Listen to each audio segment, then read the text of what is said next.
Hello and welcome to presentation 3 in our series of tutorials for setting up and using the eQATrace Marine application. eQATrace Marine is a purpose-built seafood traceability application for use by the UK seafood industry. To help reduce user costs, the application has been built to run on the Microsoft Access 2003 platform. This presentation assumes the viewer has already seen presentations 1 and 2 in this series. If not, it is recommended the viewer checks out these presentations first. The aim of this presentation is to show users how to enter raw material QA intake checks when raw material arrives on site. Imagine a load of 3 to 4 kilo whole cod has just been delivered to the fish processing site.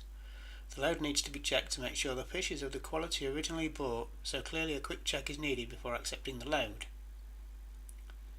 eQATrace Marine allows the owners of the business to set quality parameters for raw materials up front before products start to arrive, so they can be easily checked against this specification.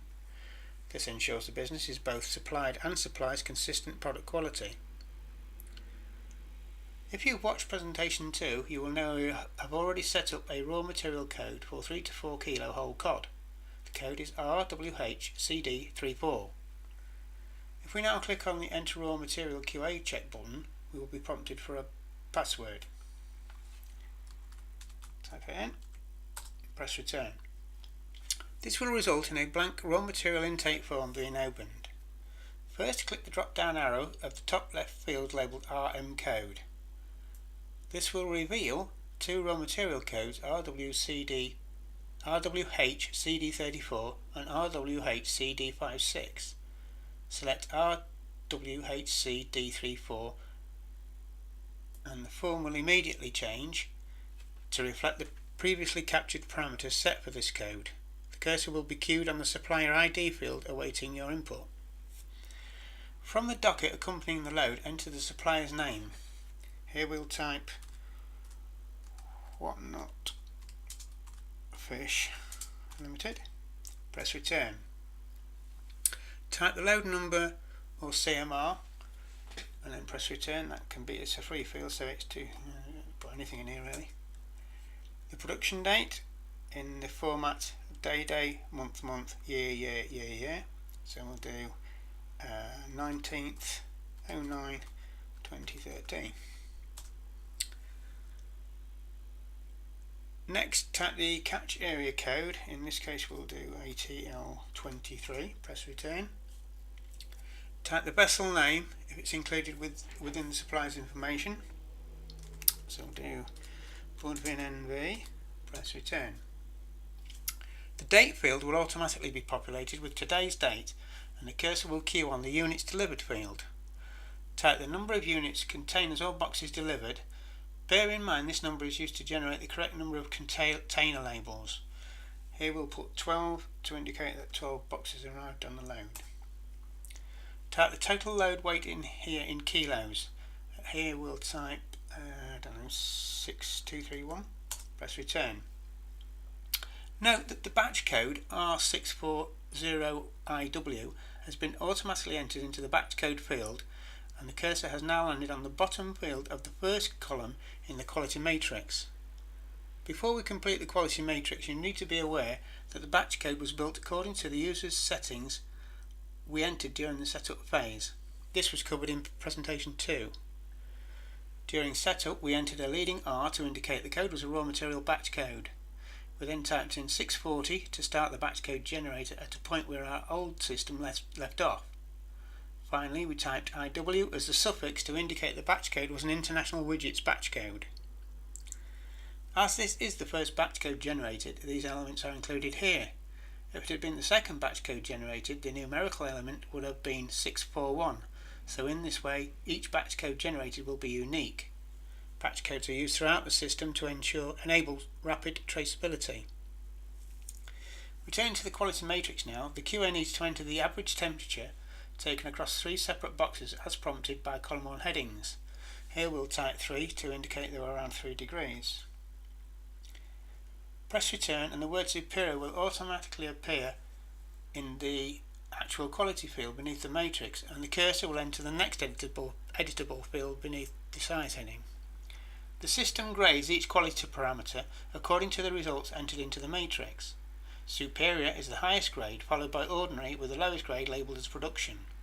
Superior will always be returned where the results are within the stated tolerance levels. If they go over the stated upper tolerance, the grade will be ordinary, up to the stated upper tolerance level, plus the difference between the lower and upper tolerance level.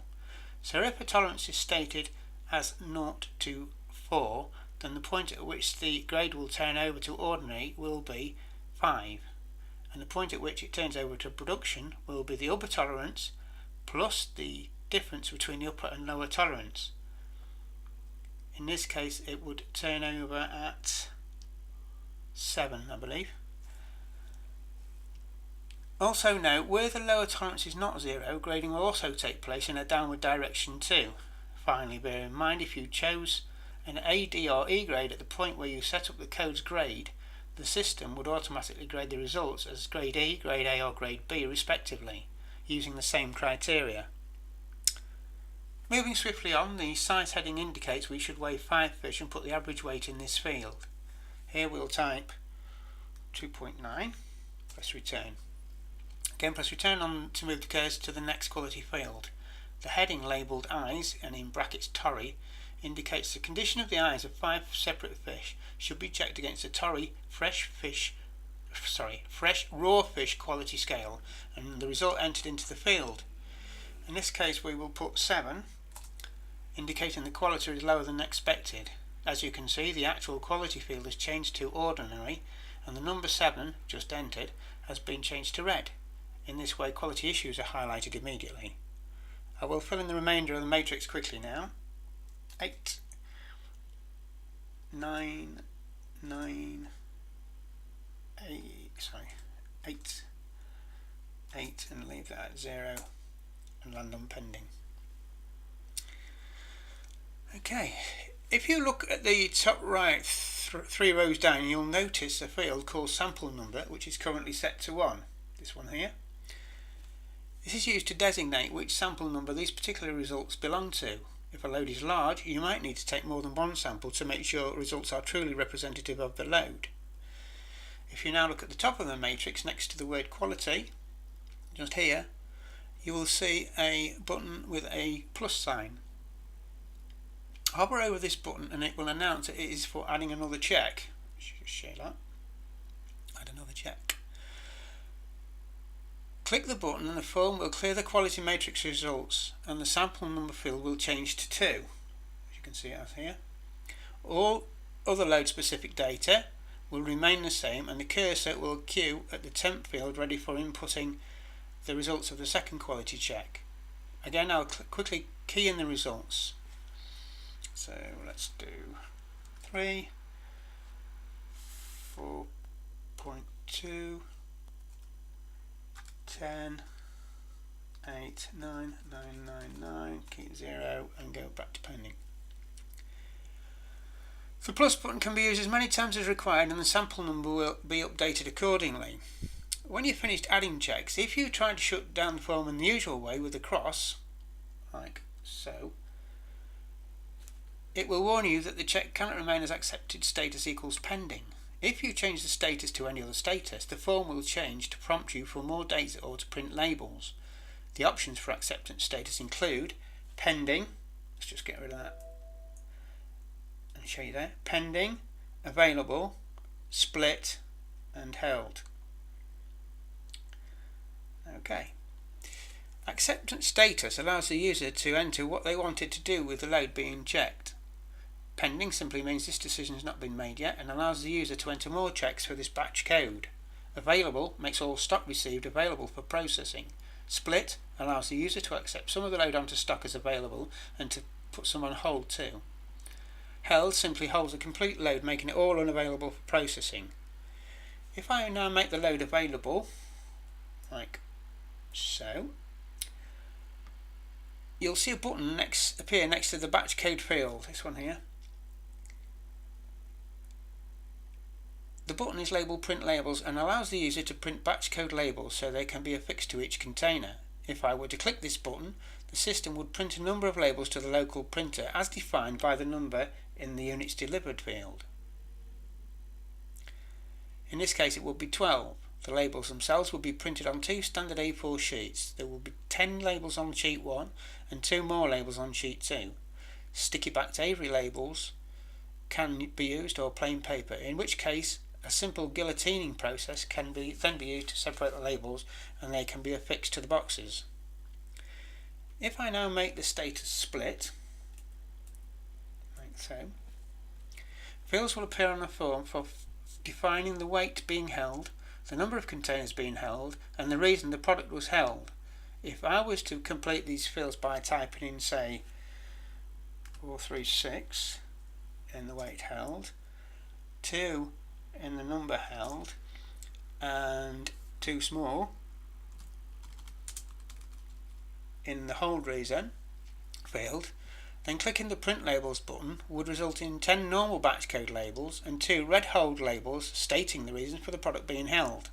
Also, the available stock level would be changed to the load weight minus the weight held, and a stock level of 436 kilos would be in hold status under stock control. Now if I change the status to held,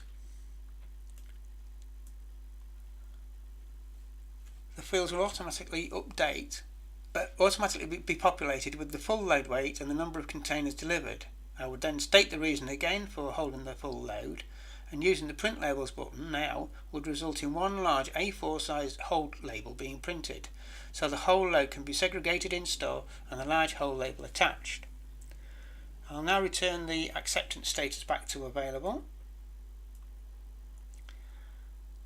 and close down the form using the cross and accept the data into the database, like so. I can now show you the new load on stock by selecting the View Print Reports button and clicking the View button. Let's just view reports, and clicking the View button, this one here, against the current raw material stock list. That results in a report with showing the everything that's on stock. In this case there is only one load on stock, the load we just put on, and it's for 6,231 kilos.